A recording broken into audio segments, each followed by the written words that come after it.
Voici Warren Buffett, l'un des hommes les plus fortunés de la planète. Il est à la tête de Berkshire Hathaway, une société holding qui détient de nombreuses entreprises, telles que Geico, Dairy Queen, et une vaste compagnie ferroviaire.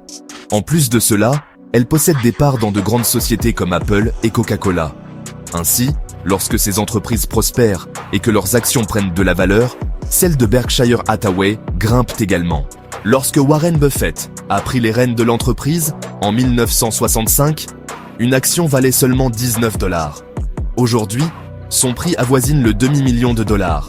Avec près de 240 000 actions à son actif, c'est ainsi que Buffett a bâti sa fortune. Cependant, il souligne régulièrement une inégalité frappante. Il paie un taux d'imposition inférieur à celui de sa secrétaire.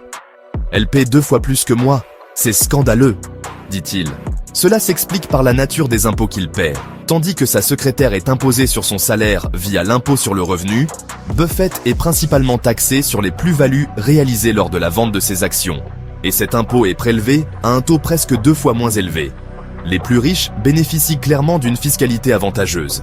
En 40 ans, le revenu après impôt des plus riches a bondi de plus de 400%, tandis que celui de la classe moyenne n'a progressé que de 50%. La manière dont ces individus accumulent leur richesse est radicalement différente de celle du reste de la population. Et, en conséquence, ils ne sont pas taxés de la même façon.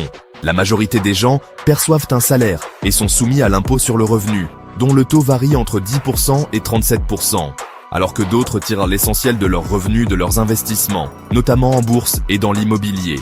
Ces revenus sont soumis à l'impôt sur les plus-values, avec un taux maximal de seulement 20% pour les actions détenues sur le long terme. D'accord, par exemple une personne qui vend des actions pour 400 000 $ et ne paie qu'environ 50 000 $ d'impôt sur cette somme.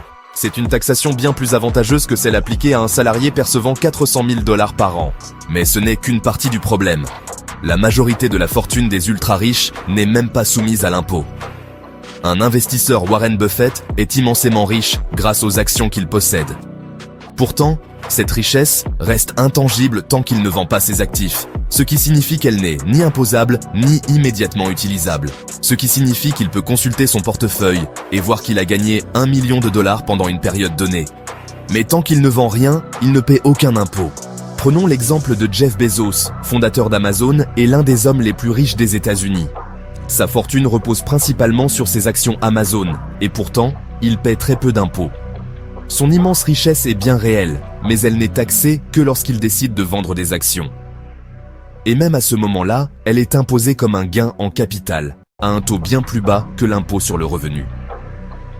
C'est ainsi que les milliardaires accumulent des fortunes colossales, tout en minimisant leurs contributions fiscales. Certains, comme Elon Musk, vont encore plus loin, ils contractent des prêts en mettant leurs actions en garantie, ce qui leur permet de financer leur train de vie sans jamais vendre leurs actifs, aucune vente, donc aucun impôt. En réalité, lorsqu'on est milliardaire, on n'a même pas besoin d'un revenu imposable. Et il existe une faille fiscale majeure, connue sous le nom de base majorée, qui permet aux plus riches d'échapper encore davantage à l'impôt sur les plus-values. Si, en théorie, Warren Buffett décidait de vendre ses actions, il devrait payer des impôts sur les plus-values en fonction du bénéfice réalisé, c'est-à-dire la différence entre le prix de vente et son investissement initial. Mais s'il ne vend jamais de son vivant, ses héritiers recevront ses actions avec une nouvelle valeur de référence. Ainsi, lorsqu'ils les revendront, ils ne seront imposés que sur les gains réalisés après l'héritage, laissant toute la plus-value accumulée par Buffett totalement exonérée d'impôts. Ce mécanisme fait partie de la stratégie connue sous le nom de « acheter, emprunter, mourir », l'un des moyens les plus efficaces pour les familles les plus riches d'échapper à l'impôt.